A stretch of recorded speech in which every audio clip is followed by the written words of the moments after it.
Buongiorno, we are looking at how to pronounce the name of this village or town located in Sicily, Italy. We'll be looking at how to say more Italian, confusing Italian names that many get wrong, so make sure to stay tuned to the channel. So how do you pronounce this? Many say it as Cefalù, with an emphasis on the first syllable, but that's not correct.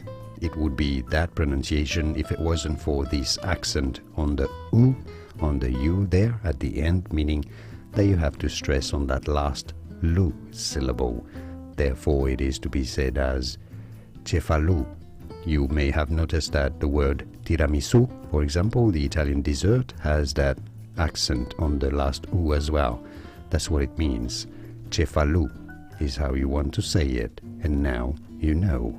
More videos here on how to pronounce more interesting names of famous places and cities around Italy whose pronunciations aren't obvious. I'll see you there to learn more.